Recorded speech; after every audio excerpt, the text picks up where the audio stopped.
In March of 2020, millions of office workers were sent home with their laptops and told to work from home as a pandemic spread throughout the world. Companies that spent decades insisting that work could only happen at a desk suddenly discovered that maybe it could happen anywhere. Remote work went from a rare perk to the default almost overnight, and for a while it looked like it might actually stick. But now, companies are calling people back. Some are doing a hybrid approach and requiring 2 days a week in the office, and some are tracking badge swipes and tie office attendance to performance reviews and promotions. So what's changed, and why the sudden call back to the office? This is Moneypedia, where we make money make sense. After remote work became normal, many people didn't want to return to the office, and it wasn't hard to see why. Commuting disappeared, and with it went hours of sitting in traffic, money spent on gas, and the daily stress of rushing to make it to a desk by 9. People suddenly had more time and more energy, and they used to sleep longer, spend more time with their families, and actually have a work-life balance that's self-sustainable. The average American saved 72 minutes per day by not commuting during the pandemic, which added up to roughly 6 full weeks per year. That's time that people got back just by not driving to work. Many workers also found that they could focus better at home because there were fewer interruptions, fewer unnecessary meetings, and quieter environments where they could actually think. And here's the thing, productivity didn't fall. Research from Stanford University found that remote workers were just as productive as office workers, and in some cases, more productive because they spent less time in meetings and more time doing actual work. Deadlines were still met, projects were still completed, and companies kept performing well. Remote work wasn't just good for workers, it was fine for employers too. Flexibility also became part of compensation. Companies started advertising remote work as a benefit, and surveys from FlexJobs found that 69% of workers were willing to accept lower pay if it meant they didn't need to show up at the office. Work was no longer tied to a location, which meant people didn't need to live near expensive city centers anymore. They moved to cheaper areas where their pay went further. Same job, same work, but lower living costs. For many workers, life felt easier, and work felt more sustainable. From the outside, it looked like a win. Workers were happier, companies doing well, life was good, until it wasn't.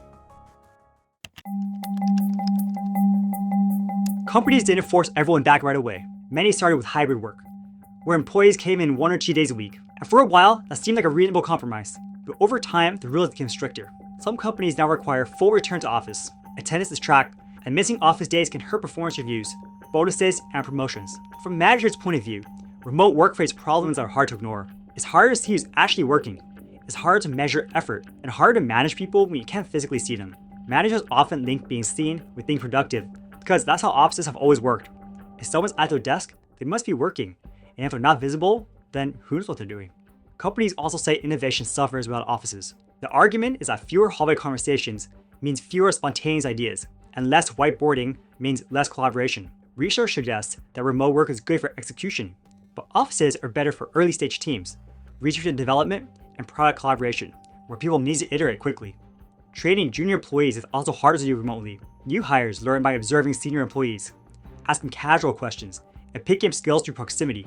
And that's much harder to do and replicate over Zoom or Slack. Companies worry this hurts their future talent pipelines because junior workers aren't developing as quickly as they would in an office. There's also a financial angle. Many companies are still paying for office leases or own office buildings outright, and empty offices look wasteful on balance sheets. Bringing people back helps justify those costs because it's hard to explain to shareholders why you're spending millions of dollars on real estate that nobody's using.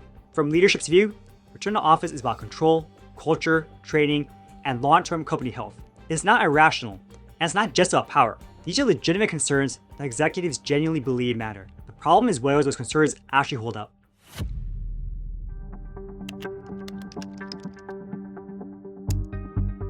The argument that offices improve collaboration breaks down pretty quickly when you look at how modern companies actually work. Many teams are already global, which means that core collaborators are often in different countries and different time zones. So going back to the office doesn't change that because office attendance doesn't fix time zones, and collaboration so depends on systems, not necessarily the location. There's also a difference between deep work and shallow work. Remote work excels at uninterrupted concentration, complex problem solving, and creative output because people can control their environment and focus without distractions. Offices, on the other hand, optimize for visibility, responsiveness, and meetings, which are all forms of shallow work that look productive but don't necessarily move projects forward. The key insight here is that offices reward looking busy, while remote work rewards being effective. Sitting at a desk, answering emails quickly, and attending every meeting makes you visible, but it doesn't mean you're doing your best work. Remote workers can't rely on visibility, so they have to rely on output. That's a fundamentally different way of measuring productivity. What actually determines productivity isn't location. It's incentives, measurement, autonomy, and clarity of goals. Location is a proxy, not cost, and companies choose offices because they're easy to observe. But the reason why people perform well is much harder to quantify. Managers feel more comfortable when they can see their teams, even if that visibility doesn't correlate with actual performance. The problem with return to office policies is that they assume offices solve problems they don't actually solve. They bring people together physically, but they don't fix bad communication, unclear goals, or poor management. And in many cases, they just recreate the same shallow work patterns that made offices frustrating in the first place. But going back isn't as simple as just driving to work. There are other costs besides gas. Workers relocated during remote work, and their output remained stable in lower cost regions. But return to office policies reverse that arrangement. Now workers have to choose between relocating back to expensive cities, commuting long distances, or changing jobs entirely. The second order costs hit even harder. Commuting reduces sleep, which increases burnout, which lowers discretionary effort. And that's the extra work people do when they're engaged and motivated. Burnout rates are higher among workers with long commutes, and discretionary effort, the stuff that actually moves companies forward, drops significantly when people are exhausted. Return to office policies also disproportionately push out parents and caregivers. Remote work allowed people to manage school pickups, elder care, and medical appointments without losing their jobs. But offices don't accommodate that flexibility. The result is that return to office filters out women, caregivers, and people without geographic flexibility, which narrows the talent pool and reduces diversity in ways that hurt companies over time. Women were significantly more likely than men to say they would leave their jobs if forced back to the office full-time, because caregiving responsibilities still fall disproportionately on women. High performers who don't need visibility to their jobs are also more likely to leave because they know they can find remote work elsewhere, and companies end up losing their best people while keeping the ones who need more oversight. The cost of going back isn't just financial, it's structural. It changes who can participate in the workforce, and it filters out the people who are thriving under remote work, not because they were productive, but because they can't or won't conform to a system that prioritizes presence or performance.